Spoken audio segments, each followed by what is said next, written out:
আজকে আমরা জানব কিভাবে একটি পাইপ ড্র করতে হয় অটোক্যাডের মাধ্যমে। একটি 3D পাইপ বাঁকানো অথবা সোজা যে কোনোভাবে আমরা ড্র করতে পারি। প্রথমে আমরা অটোক্যাড সফটওয়্যারটি অন করব, স্টার্ট মেনুতে ক্লিক করলাম, এরপরে এখানে আমার শর্টকাট করা আছে। আজকে আমরা সুইপ কমান্ডের সাহায্যে একটি বাঁকা পাইপ বা বাঁকানো পাইপ কিভাবে ড্র করতে হয় 3D অটোক্যাডের মাধ্যমে সেটা আমরা জানব। তো অটোক্যাড অন করলে যে ইন্টারফেসটা আসবে, ড্রয়িং স্টার্টে ক্লিক করব।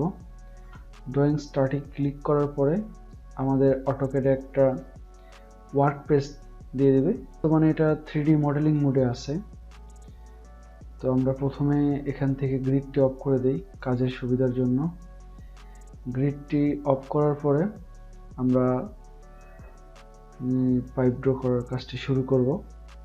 পাইপ ড্র করার জন্য প্রথমে আমাদেরকে একটি সার্কেল ড্র করতে হবে।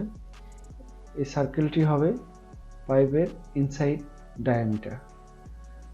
তো এটার করার জন্য আমাদের একটা সার্কেল ড্র করে নেব। তো কিবোর্ড থেকে আমরা নিতে পারি সি এন্টার, অথবা এই ড্র প্যালেট থেকে এখানে ক্লিক করেও নিতে পারি। তো সার্কেলে ক্লিক করলাম, এখানে বলছে সার্কেল স্পেসিফাই সেন্টার পয়েন্ট। সার্কেলটা কোথায় ড্র করব সেটা সেন্টার পয়েন্ট কোথায় হবে দেখাই দিতে বলতেছে। তো বিভিন্নভাবে এটা দেখিয়ে দেওয়া যায়। তো আমি মাউস দিয়ে ক্লিক করে দেখিয়ে দিলাম। বলতেছে রেডিয়াস অফ সার্কেল, দিলাম 3। এইটা হবে আমার ইনসাইড ডায়ামিটার পাইপের ইনসাইড ডায়ামিটার হবে। এখন পাইপের থিকনেস কত হবে, তো এটার জন্য আমরা যেটা করব, এর আউটারে আরেকটা সার্কেল ড্র করব। এটা দিলাম 4 ডায়ামিটার, রেডিয়াস 4 দিলাম। তাহলে প্রথম যে সার্কেলটি ড্র করলাম এটা রেডিয়াস 3, এবং পরবর্তীতে যে সার্কেল ড্র করলাম এটা রেডিয়াস 4। তাহলে মাঝখানে যে দূরত্বটি আমাদের থাকলো এটাই মূলত হবে থিকনেস। তো আমরা এটা চাইলে মেজারমেন্ট করে দেখতে পারি, অথবা আমরা বুঝতেই পারতেছি এটা 1 আছে আর কি। এখন আমরা যে পাইপটি ড্র করব সেই যে শেপে আমরা পাইপটি ড্র করব সেই শেপে একটা লাইন ড্র করি। এটা মূলত এসপি লাইন। তো first point click, then second point click, then third point click, then fourth point click. এভাবে আমরা ড্র করতে পারি। কিবোর্ড থেকে স্কেপ অথবা এন্টার দিয়ে দেব। এই লাইনটা আমরা কপি করে নিব, CO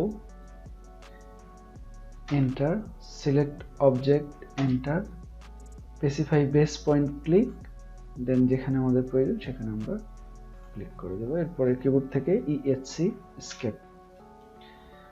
এখন আমরা মূল কাজে চলে আসব। সুইপ কমান্ড মূলত 3D তে ব্যবহার করে যে নির্দিষ্ট একটা পাথকে আমরা সলিডে রূপান্তরিত করি আর কি। তো আমরা সুইপ কমান্ডটি এখান থেকে নিব। তো এই যে আমাদের সুইপ, আমরা এখানে ক্লিক করেও নিতে পারি এবং কিবোর্ড থেকে SW এন্টার দিয়েও নিতে পারি। তো প্রথমে আমরা এখান থেকে ক্লিক করে নিব। ক্লিক করার পরে এখানে বলতেছে sweep select object to sweep, অর্থাৎ যেই অবজেক্টটাকে আমরা সুইপ করব সেটা সিলেক্ট করতে বলছে। দ্যাট মিন্স বৃত্ত। তো ইনসাইড ডায়ামিটার, আউটসাইড ডায়ামিটার এটা আগে ড্র করব আমরা। বড় সার্কেলটা আগে ড্র করব। Enter, sweep select object path, কোন পাথে যাবে, দেখলাম এই পাথে যাবে। এটা কিন্তু আমাদের 3D হয়ে গেছে। আমরা এখানে টপ ভিউতে এবং 2D ওয়্যারফ্রেম থাকার কারণে দেখতে পারতেছি না। তো আমরা এটা দেখার জন্য SW আইসোমেট্রিক করে নিই এবং 2D ওয়্যারফ্রেম থেকে শেডেড হয়ে গেছে। এগেন কিবোর্ড থেকে আমরা সুইপ নিব, SW enter, select object to sweep, enter, select path, click. দুইটা হয়ে গেল। এই পাইপের বর্তমানে এটা সলিড হিসাবে আছে, এক্সাম্পল এজ এ রড। এই রড বা এই অবজেক্টের ডায়ামিটার ছিল আমাদের, রেডিয়াস ছিল আমাদের 3 এবং এটা রেডিয়াস ছিল 4। এখন এটা থেকে আমরা সাবট্রাক্ট করে দিব, তাহলে আমাদের ভিতরে ফাঁপা তৈরি হয়ে যাবে। মূলত সাবট্রাক্টের কাজ হলো একটা 3D অবজেক্ট থেকে আরেকটা 3D অবজেক্ট কেটে বাদ দেওয়া। তো এটার জন্য এই অবজেক্টটাকে মুভ করে আমাদের প্রথমে এই অবজেক্টে বসাই দিতে হবে। যে কোনোটা আমরা মুভ করতে পারি, তো এটা মুভ করব। সিলেক্ট অবজেক্ট করে মুভ করতে পারি অথবা কিবোর্ড থেকে মুভ নিয়েও করতে পারি।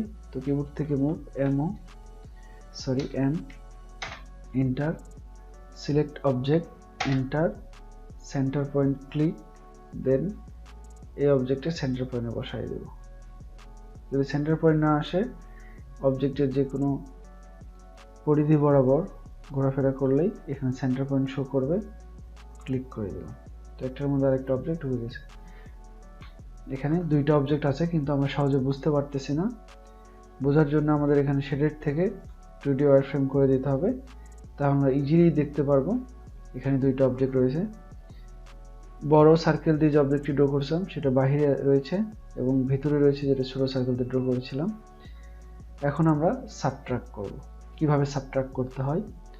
সাবট্রাক্টের কাজ হচ্ছে মূলত একটি 3D অবজেক্ট থেকে আরেকটি 3D অবজেক্ট কমন অংশটুকু কেটে বাদ দিয়ে দেওয়া।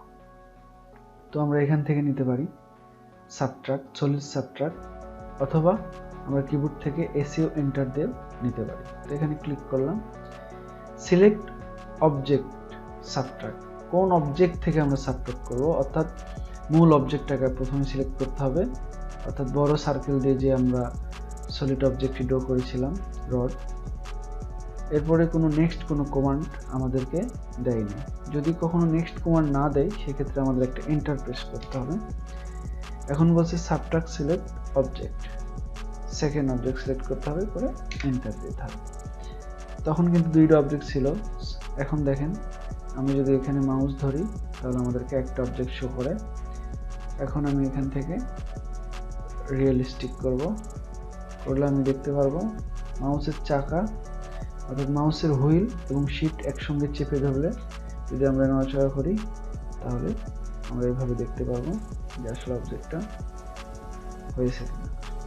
এরপরে যদি আমরা আরও ক্লিয়ারভাবে দেখতে চাই, সেক্ষেত্রে আমরা কি করব, আমরা ফ্রন্ট ভিউতে যাব। ফ্রন্ট ভিউতে যাওয়ার পরে আমরা এটাকে কাটবো, স্লাইস।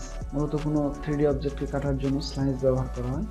স্লাইস ক্লিক করলাম, সিলেক্ট অবজেক্ট, এন্টার, কোথায় থেকে কোথায় কাটবো, that means slice specify start point, শুরু কোথায় থেকে স্লাইস করবো, ধরলাম এখান থেকে শুরু করবো, এবং সেকেন্ড পয়েন্ট কোথায় হবে, ধরলাম এখানে, এন্টার। অবজেক্টটা দুই ভাগ হয়ে গেছে। তো আমরা দেখার সুবিধার জন্য আবার HW আইসোমেট্রিকে যাব, রিয়েলিস্টিক করা আছে। তো এই যে উপরের অংশটুকু আমরা মাউস দিয়ে ধরে রাইট বাটন ক্লিক করে মুভে ক্লিক করব, এরপর এটা মুভ করে দেবো।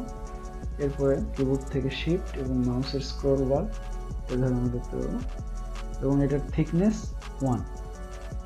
আউটার সার্কেল নিয়েছিলাম আমরা 4 রেডিয়াস এবং ইনার সার্কেল নিয়েছিলাম 3। এই মাঝখানের যে দূরত্ব সেটা এই অবজেক্টের থিকনেস। তো এভাবে আমরা 3Dতে সুইপ কমান্ড ব্যবহার করে আমরা যে কোনো বাঁকানো পাইপ ড্র করতে পারি আমাদের প্রয়োজন অনুসারে। তো ধন্যবাদ সবাইকে ভিডিওটি দেখার জন্য।